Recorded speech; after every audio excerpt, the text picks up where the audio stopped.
Episode के आगाज में आप देखेंगे आसिया जसमीना के पास आती है और कहती है, ये बच्चा तुम्हें नुकसान पहुंचा रहा है, इससे ज़ाया कर दो। यह सुनकर जसमीना कहती है, तुम लोग मुझसे हसद करते हो।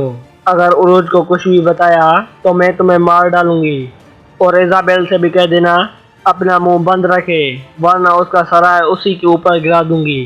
आसिया कहती है, मैं तो तुम्हारी भलाई कर रही हूँ और तुम इजाबेल पर इल्ज़ाम लगा रही हो।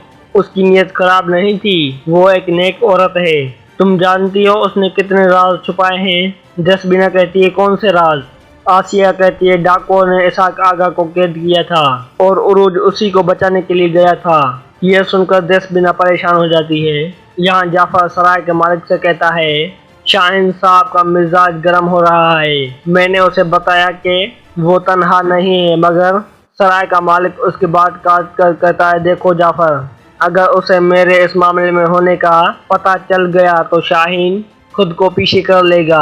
आखिरकार वो क्लिच बे का बेटा है, वो हमारे साथ काम करना नहीं चाहेगा। जाफर कहता है, मैंने उसको आपका नाम नहीं बताया, मगर वो उरूज के मामले में हमसे कुछ न कुछ करने का मुंतजर है।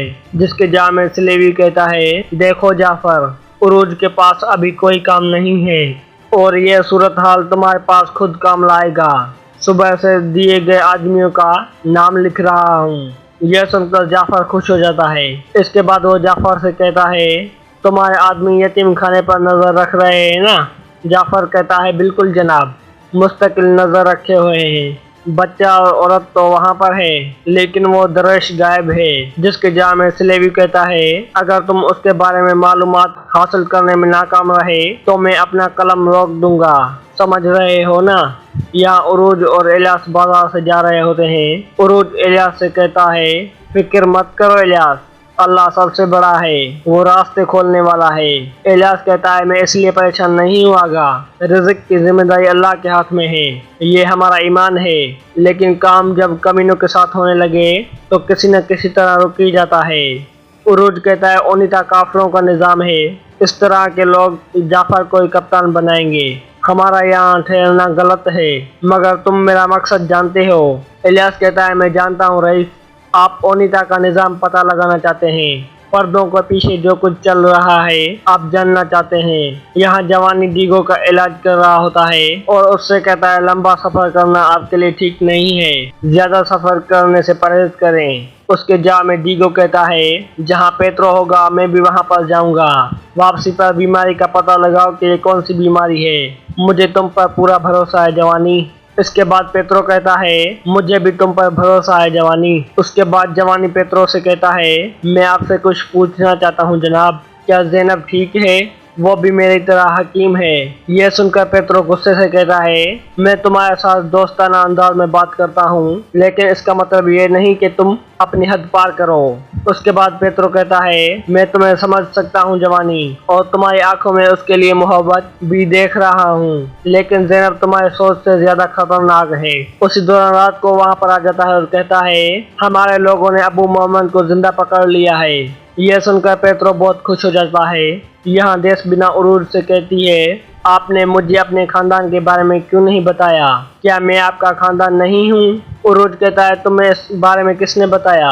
जसबीना कहती है, हर कोई जानता है, यहाँ तक कि वो इजाबेल भी जानती है और मैंने भी लोगों से सुना है। उरूज कहता है, मैं तुम्हें बताने ही वाला था, लेकिन मैं तुम्हें परेशान नहीं करना चाहता था। उसके बाद जसबीना कहती है, इसाक आगा कैसे हैं? आप उन्हें यहाँ पर लेकर आते ताकि हम उनका अच्छी तरह से ख्याल रखते।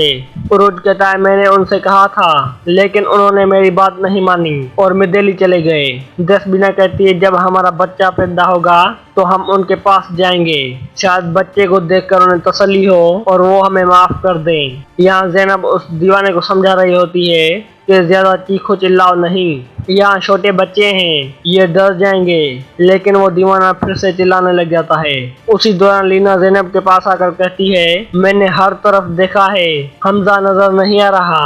यह सुनकर ज़ैनब कहती है, अब तुम बच्चों का ख्याल रखो और मेरा खंजर उठा कर लाओ। यहाँ हमजा एक कुएं के करीब खड़ा होता है और रो रो कर अपने बाबा को याद कर रहा होता है। उसी दौरान उसे एक ख्याल आता है जिसमें उसका बाबा उससे कह रहा होता है, ये कुआं मेरा दोस्त है, मेरा राजदार है, मैं इसी से अपने राज की बातें करता हूँ। जिसके जवाब में हमजा कहता है, क्या ये आपको जवाब देता है? उसका बाबा कहता है, ये एक अंधा कुआं है, अगर तुम कोशिश करोगे तो इससे पानी निकलेगा, या फिर कोई राज।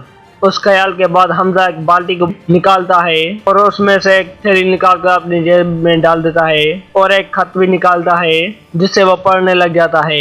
इस खत में उसका बाबा लिखता है, अब तुम एक मकतूब पढ़ रहे हो। इसका मतलब है मैं इस दुनिया से रुखसत हो चुका हूँ। मुझे तुमसे दो चीजें मतलूब हैं। एक अमानत तुम्हारी गर्दन में डाल दी है, उसे मिर्देली की किताब वालों उस्ताद सुलेमान के हवाले करो। वो अच्छी तरह जानते हैं कि क्या करना है। वहां तक पहुंचने के लिए मैंने कुछ रकम भी रखी है। मेरी तुमसे पहली वसीयत है, ये जो तुम्हारी गर्दन में अमानत है, इसे हरगिज़ जालिमों के हवाले मत करना। तुम्हारा नाम हमजा है और हमजा कभी जालिमों से नहीं डरता, तुम भी मत डरना। इसके बाद हमजा खड़ा हो जाता है और कहता है, मेरा नाम हमजा है। ये कहकर वो वहां से चला जाता है। यहाँ इजाबेल जाफर को सुना देते हुए कहती है, ये लो यहाँ से दफा हो जाओ। जिसके जवाब में जाफर कहता है, इतना गुस्सा मत करो, तुम्हारी खूबसूरती कम हो जाएगी। मेरा चेहरा देखने की आदत डाल लो, क्योंकि हम अब काफी देर तक कारोबार करने वाले हैं। इजाबेल कहती है, फिक्र मत करो जाफर, जल्द हालात पहले जैसे हो जाएंगे और मेरे बाबा जान जाएंगे कि वो नाअहल लोगों के साथ काम कर रहे हैं। उसी दौरान जाफर का आदमी उससे आकर कहता है, साइड में आए, मुझे आपसे बात करनी है। जिसके बाद वो उसे हमजा के बारे में बताता है कि वो कहीं चला गया था। अब वो एक बंदरगाह पे एक कप्तान से बातें कर रहा है। ज़ैनब भी यतीम खाने से निकल चुकी है और वो भी बंदरगाह की तरफ जा रही है। यह सुनकर जाफर कहता है, अगर वो फरार हो गए तो हम मारे जाएंगे, हमें किसी न किसी तरह उन्हें रोकना होगा। ये कहकर वो वहाँ से चले जाते हैं। यहाँ मेदली में उस्ताद सुलेमान के पास वो दरवेश आ जाता है। उस्ताद सुलेमान उसका इस्तकबाल करते हैं और कहते हैं, मैं आपको यहाँ देखकर हैरान हूँ, लेकिन मुझे बहुत खुशी हुई कि आप यहाँ पर आए।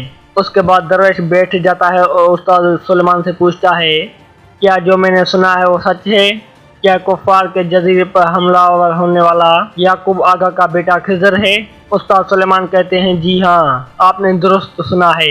दरवेश कहता है, खिजर एक बहादुर जंगजू बन चुका है, क्या आप इसका मतलब समझते हैं? यह सुनकर उस्ताद सुलेमान कहते हैं, क्या अमानत उसके सुपुर्द करने का वक्त आ चुका है? दरवेश कहता है, नहीं, अमानत सिर्फ हमारे पास है। बहुत जल्द खिजर इसका हकीकी मालिक बन जाएगा, लेकिन अब हमें उसकी तरबियत करनी होगी। आप सिर्फ उसे वही बताएं जिसकी आपको इजाजत है। यहाँ खिजर भी उस्ताद सुलेमान के पास आ रहा होता है। उसी दौरान वो दरवेश को देखकर रुक जाता है। उस्ताद सुलेमान दरवेश का एहतराम कर रहे होते हैं। ये देखकर खिजर कहता है, ये शख्स आखिर कौन है जिसका उस्ताद सुलेमान भी एहतराम कर रहे हैं? फिर वो मालूम करने के लिए दरवेश का पीछा करने लग जाता है। या हमजा एक कप्तान के साथ कश्ती में सवार हो रहा होता है। उसी दौरान ज़ैनब भी उसे देख लेती है और उसकी तरफ बढ़ने लगती है, लेकिन उसी दौरान जाफर के सिपाही उसे पकड़ लेते हैं। ज़ैनब किसी तरह से लड़कर उनसे जान छुड़ा लेती है और आकर कश्ती में सवार हो जाती है। इससे पहले कि जाफर के आदमी वहां पर पहुंचते, वो वहां से रवाना हो जाते हैं। यह देखकर जाफर कहता है, यह ठीक नहीं हुआ। उसी दौरान उसकी नज़र एक बटुए पर पड़ती है, जिसे उठाकर वो कहता है, यह बटुआ उस बच्चे के हाथ से गिरा है, ये हमारे काम आ सकती है। यह कहकर वो उसे अपनी जेब में डाल देता है और वहां से चला जाता है।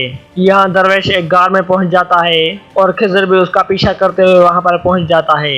अंदर जाने के बाद खिजर उस दरवेश से पूछता है, आप कौन हैं और उस्ताद सुलेमान ने आपको वो संदूक क्यों दी?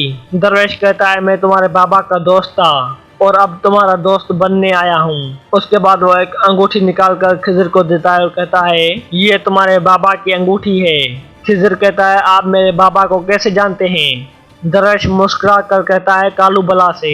खिजर कहता है, ये आप क्या कह रहे हैं? जिसके बाद दरवेश कहता है, क्या तुम एक कहानी सुनना पसंद करोगे? एक तुर्क बहादुर की कहानी जो बहुत से लोगों के लिए हीरो बन गया। फकत अपने जोरे बाजू से उसने कई स्लेवियों का मुकाबला किया और उन्हें मार डाला। वो सिर्फ हक ताला से मदद तलब कर रहा था और वो हवाओं को भी काबू कर सकता था। यह सुनकर खिजर कहता है, कौन था वो? जिसके जामे दरवेश कहता है, खैरुद्दीन। खिजर कहता है, मैंने ये नाम कभी नहीं सुना। दरवेश कहता है, एक दिन तुम उसे जान लोगे। तारीख में, पूरे कुर्रे अर्ज में और दरियाओं में हर कोई उसे एक दिन जान जाएगा। खिज़र कहता है कहाँ है खैरुद्दीन, अगर वो इतना ताकतवर है तो कहाँ है, क्या वो मर गया? दरवेश कहता है वो एक गार में है, माँ के कोख की तरह तारीख गार में है, अगर वो ठीक रहा तो उभरेगा, अगर गलत हुआ तो मर जाएगा, मैं दुआ करता हूँ कि वो ठीक रहे। ये कहकर दरवेश खड़ा हो जाता है। खिज़र भी खड़े होने की कोशिश करता है लेकिन दरवेश उसके सीने पर हाथ रखकर कहता है तुम यहीं रहो, पैदाश और मौत के दरमियान बहुत वक्त बाकी है। उसके बाद खिज़र वहीं पर बेहोश हो जाता है और दरवेश वहां से चला जाता है। नाज़रीन, यहाँ पर ये एपिसोड खत्म हो जाती है।